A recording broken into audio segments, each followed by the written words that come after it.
Hello, it's Toby from Black Dog Rise. Sorry I haven't posted a video in a long time. I've been extremely busy over the last couple of months. Last time I think I put up a video was Christmas Eve when I was out on a walk, and this time I thought I'd do a video on what is self-harm.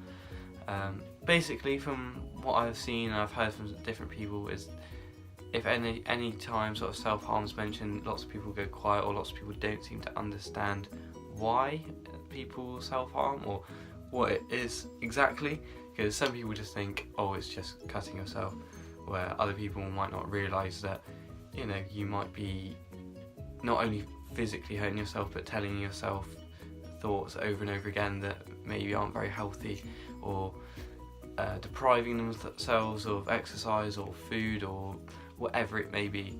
And what I wanted to sort of show with this video is why people self-harm. Basically, I mean, I've had a lot of dark times, I've had a lot of bad times where I've been very depressed and very down, and I have self-harmed several times. Luckily I haven't done that in quite a long time now, as I'm in such a better place. I mean, the last few months Black Dog Rise have just sort of spiralled and gone mad, and yeah, luckily I've got myself a couple of good interviews over the last few weeks which have gone rather well, so there'll be a few updates on that coming out soon. But we're back on track, we'll get back to self-harm.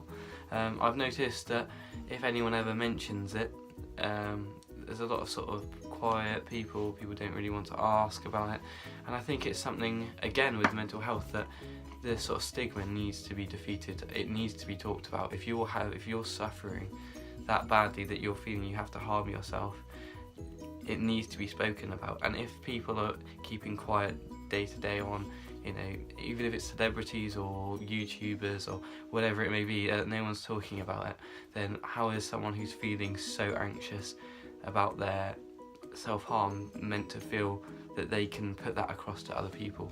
So what I'd like to say by this is that the reason why it's horrible, it's a horrible place to be in. When you feel that depressed, there's always a reason. So whatever it is, find out what that reason is if you're suffering. So for me, there were several reasons, and I found out what they were, and several people in my life were making me feel awful. And I wasn't spending enough time out on my bike, and I wasn't spending enough time with my friends and my family, and doing things that I wanted to do that I knew would make me happy. So what I did is I have left the people who were making me feel like that, or my girlfriend at the time, and I have spent a lot of time with family over the last couple of months.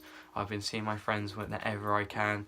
I've gone to a few parties, socialised a bit more, and it's been in situations where I haven't felt so awkward now because I feel so happy because I'm not in that anxious area anymore.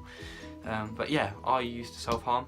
It's not always nice to talk about, but for someone who wants to make a sort of impact on mental health and the stigma of mental health, I feel like I need to talk about this to get it out and to show people what, and to understand it slightly better, so that we can defeat this stigma of not being able to talk about it, and that mental health is a hidden, you know, it's something that you can't see. So, you know, what can I do about it? So basically, with me, when I was feeling really down and I started self-harm, it was sort of like I felt so anxious that it was sort of built up into this massive ball in my chest that I didn't know how to control.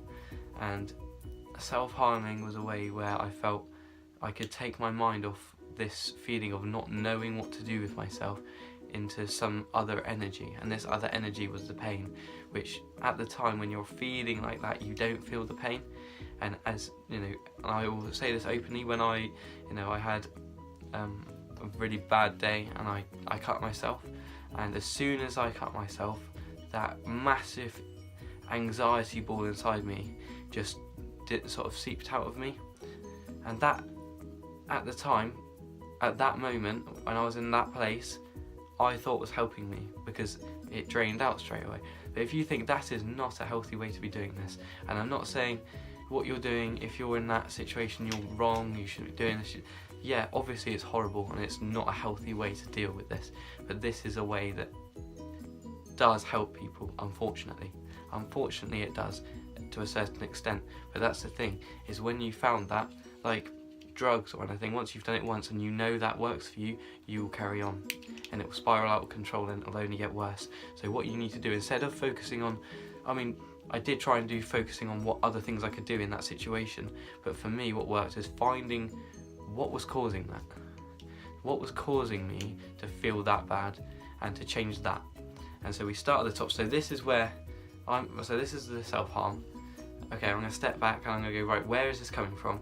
If I can sort this problem out, all of these little problems that build up my anxiety and the depression or the panic attack that leads to the self-harm right at the bottom, if you can solve the top one, the top peg of the ladder, all of that comes crumbling down. And that's what I focused on, and that's what helped me massively. So for those of you out there who are struggling, please try and find out what that is.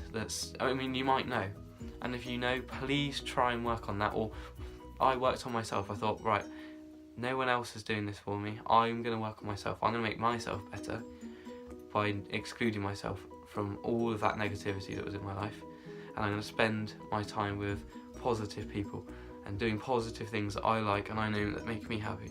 And I started going, I was having a few days off work here and there because I was feeling so bad. But like I've said in previous videos, having a plan for me helps massively. So I went into work every day, and then at the end of the week, so I started doing mixing, DJing with my friend Callum every Saturday. And so I've got that as the end of the week, so I work a Saturday as well. So at the end of the week, it's like, I finished, go to Callum's and have a mix. So that, it's nothing massive, it's just something really fun that I personally love doing at the end of the week, which doesn't have to cost you very much. It cost me like £5 for a train ticket or something, just to go to his and then mix all month. That, for me, having those plans, stuff like that, so not only obviously finding out what is causing you to feel like that from the beginning, but giving yourself goals to make you happy and doing things that make you happy really, really helped me and have got me through this. And I have been, haven't been self-harming in about 3 months, and that was a big thing for me over the last sort of 6 months before it was getting quite bad. But yeah, for me now, I'm feeling much happier because I've got these plans in place. I've got things I want to do, people I'm going out and seeing and spending my time with, and not including myself with any of the negative energy or the negative people causing the negative energy in my life. So that would be my advice.